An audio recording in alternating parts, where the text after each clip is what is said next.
नमस्कार, one India Hindi में आपका स्वागत है। केंद्रीय गृह मंत्री और बीजेपी नेता अमित शाह पश्चिम बंगाल विधानसभा चुनाव के लिए जमकर प्रचार कर रहे हैं। इस दौरान अमित शाह ने डोमजूर में एक रिक्शा चालक और बीजेपी समर्थक के आवास पर दोपहर का भोजन किया। इस निर्वाचन क्षेत्र से पार्टी के उम्मीदवार राजीव बनर्जी भी उनके साथ भोजन के समय उपस्थित थे। रिक्शा चालक के यहाँ भोजन करते हुए उनकी फोटो भी सामने आई है। अमित शाह ने ट्वीट कर कहा कि आज डोमजूर में श्री शिशिर साना जी के घर भोजन किया। इस अविश्वसनीय आतिथ्य और अत्यंत स्वादिष्ट भोजन के लिए उनका और उनके परिजनों का हृदय से आभार व्यक्त करता हूं।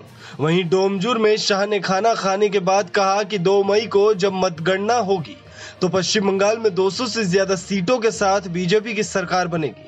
ममता बनर्जी की हताशा उनके भाषण में, व्यक्तित्व में और व्यवहार में उजागर हो रहा है। ये बता रहा है कि बीजेपी जीत रही है कि हम 63 से 68 सीट जीतकर बहुत बड़ी बढ़त तृणमूल कांग्रेस, कम्युनिस्ट और कांग्रेस पार्टी पर बनाए हुए हैं। आज मैं यहाँ पर भारतीय जनता पार्टी के वरिष्ठ नेता श्री राजीव बनर्जी का प्रचार करने के लिए आया था।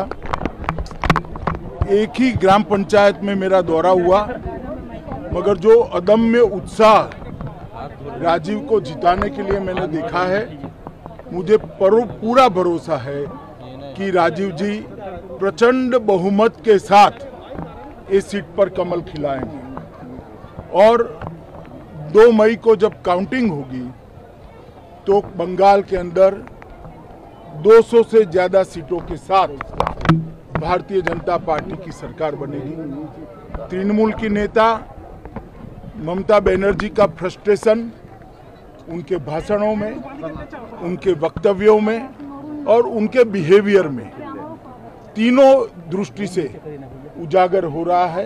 ये फ्रस्ट्रेशन बता रहा है कि भारतीय जनता पार्टी का विजय हो रहा है।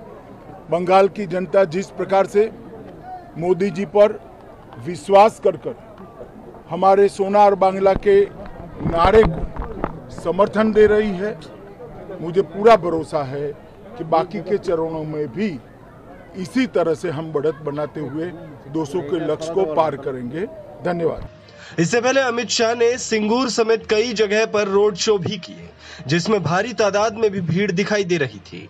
इस दौरान अमित शाह ने कहा कि 2 मई को परिवर्तन कर दीजिए। मैं विश्वास दिलाता हूं कि बंगाल की सरहद के अंदर टीएमसी के झंडे नहीं दिखाई देंगे। दीदी की विदाई बड़े बहुमत के साथ करना है। आपको बता दें कि 10 अप्रैल को चौथे चरण के तहत 44 सीटों पर वोटिंग होनी है।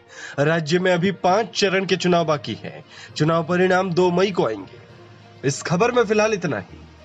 तमाम अपडेट्स के लिए बने रहिए वन इंडिया हिंदी के साथ।